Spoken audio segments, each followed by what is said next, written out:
Olá pessoal, eu queria dar uma mãozinha agora na questão número 5 do portfólio 1 de cálculo da Univesp, né? Essa questão ela apresenta uma função f de x e ela é composta de 3 pedaços, é como se fosse um gráfico composto de 3 pedaços. Uma função 3x menos 2, veja que essa função no primeiro grau não tem x quadrado, no primeiro grau é uma reta, mas só vale quando o x for maior que 3. Um número constante L, que ele chama, quando o x for igual a 3, e uma função parecida com aquele limite da questão 2, letra A, que a gente fez no outro vídeo, x quadrado menos 16 sobre x menos 4, quando o x for menor que 3. O que significa esse maior que 3, menor que 3, etc. Olha o eixo x aqui, tá vendo o eixo x? Pois bem, significa que no ponto 3, aqui é o 1, 2, 3, no ponto 3 existe um limite, existe uma barreira. A partir daqui eu defino funções. Existe uma função, um gráfico que vai antes do 3, no eixo x, e um gráfico que vai depois do 3 no eixo x. E no eixo x acontece esse valor constante. Ele quer saber quando é contínuo. Vou mostrar como é que se faz esse cálculo como contínuo, mas é muito interessante que você observe o que acontece realmente no gráfico da função. Porque se a gente fizer isso, a gente acerta na prova depois. Não é só fazer a questão, né? É o fazer no gráfico. E aí tem um software que eu já recomendei que usasse, que é um software bastante interessante, é um software bastante bom, que é o Graph. O meu aqui é a versão 3.1. Ó, é o Graph 3.1, não sei se tem outra versão, totalmente gratuito, traduzido em português por uma universidade federal. É bastante interessante mesmo. Olha, e é muito prático, muito leve. Olha como que eu tenho aqui o design do gráfico. Não sei se dá para ver direito, tomara que dê para ver. Quando eu coloco esta primeira função aqui, ó, 3x menos 2 com x maior que 3, ela é uma reta. Então imediatamente aparece esse gráfico dela aqui, ó. Note, se você observar, tem uma bolinha aberta bem no início do gráfico, não sei se dá para ver, tomara que dê. Uma bolinha aberta bem no início do gráfico. Significa que ele é só maior, ele não é maior igual, certo? Daí agora eu vou botar este gráfico aqui. Eu já tinha escrito ele aqui, pessoal, na função, porque é muito fácil escrevê-lo. Já tinha escrito, eu vou desenhar ele aqui agora. Olha o que acontece. Imediatamente aparece aquele gráfico ali, ó. Então a reta de baixo é a reta x quadrado menos 16 sobre x menos 4. Já fatorada, tudo mais que o polinômio fez, que o gráfico fez. E a outra reta é o 3x menos 2. O professor pede para que descubra um valor que esse gráfico seja contínuo. Pois bem, não é coerente que a gente preencha aquela bolinha aberta para que o gráfico seja contínuo? Aquela bolinha aberta, ela vai estar disponível para nós exatamente aqui, ó. Tá vendo? Ó? Nessa posição. O que significa essa posição? Quando x for 3, eu tenho o resultado dela igual a 7. Concorda com isso ou não? Tá caindo tudo aqui. Tá lá. Bom, então essencialmente é isso que eu queria mostrar. Que a gente tem esse ponto de continuidade dela, descontinuidade dela aqui. Eu tenho uma função. Esta função aqui, ó. Se for x igual a 0, ela vai passar no ponto 4, certo? Se a gente for tentar encontrar a raiz dessa função, ela vai passar mais para cá, a raiz dela é negativa, é um valor negativo, não importa, o que importa é que ela faz isso. Vem aqui, aqui ela para, porque eu não posso continuar depois do 3. Depois do 3, a função vira aquela reta, que tem um coeficiente angular de 3, a gente vai chamar de derivada, não posso falar, e aí ele vai crescer bem mais rapidamente. E aqui o que acontece?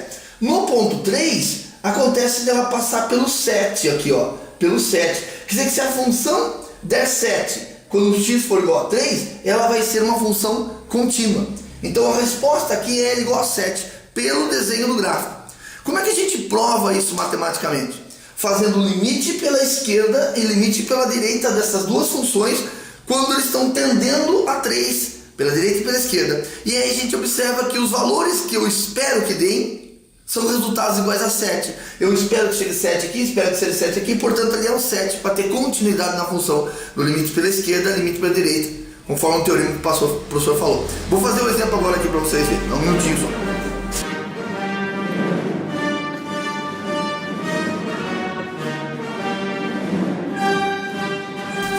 Esse é o lado negro do cálculo. Então, conforme a gente viu, conversei agora, como é que a gente acha esse valor de L, né, quando x for igual a 3, para que essa função se emende? Opa, não pode falar que se emende. que essa função seja contínua com essa função aqui. Pois bem, a ideia é essencialmente assim. Vamos ver o que acontece no ponto 3. Essa função ela não se verifica no ponto 3. Vamos ver o que aconteceria ali. Imagina o limite dela de 3x menos 2, se x tendesse a 3, mas depois do 3. Olha como é que escreve depois em matemática. Ó. Depois do 3. Se vem depois do 3, é do 3,00001. Então põe um maisinho aqui, a gente chama de limite pela direita do ponto 3. E aí é só substituir o 3 ali. Ó, 3 vezes 3, 9, menos 2 dá 7. Então se a gente vier pelo limite pela direita, essa função daria tendendo a 7. Vamos à função de baixo. O limite de x ao quadrado menos 16 sobre x menos 4 com x tendendo a 3. De novo, por quê? Porque eu quero ver o que acontece no ponto 3. Só que eu não posso pôr no ponto 3. Eu tenho que chegar muito perto de 3, mas a função não atinge 3. É bem perto. É 3 pela esquerda dele. Porque é menor que 3. Menor que 3, ó. Pela esquerda de 3. Então a gente põe um menos aqui, ó. Menos não quer dizer que é 3 negativo. Quer dizer que é o 2,99999999999. Ó, aí o que acontece? Se a gente tentar substituir, pode fazer a conta. Olha, 3 ao quadrado dá 9 menos 16 sobre 3 menos 4. 9 tirando 16 costuma ser menos 7. Menos 7 sobre, aqui dá menos 1. E isso dá 7. Ou seja, quando eu venho pela esquerda do ponto 3, ele dá 7. Quando eu venho pela direita do ponto 3, ele também dá 7. Qual a expectativa? A expectativa é que para ser contínuo fica menos 7. Vou repetir o processo. Vindo pela esquerda do ponto 3. Olha o ponto 3 aqui, ó. Vindo pela esquerda dele. Esquerda do eixo x, hein? Eixo x, valor de x. Vindo pela esquerda dele acontece isso. Ele vem até aqui e para aqui. Esse resultado é 7. Tá lá. Vindo pela direita do ponto 3, se eu vier pela direita do ponto 3, ou seja, vier daqui para lá, lados positivos do 3, a função é essa daqui, que a gente viu que ela tem um crescimento um pouco maior. Mas o resultado dela, tendendo a 3, quando vem para cá, quando vai se aproximando do 3 aqui, também é 7. Então, minha expectativa é que esse L seja 7. Se o valor de L for 7, eu tenho essa função exatamente contínua nesse ponto.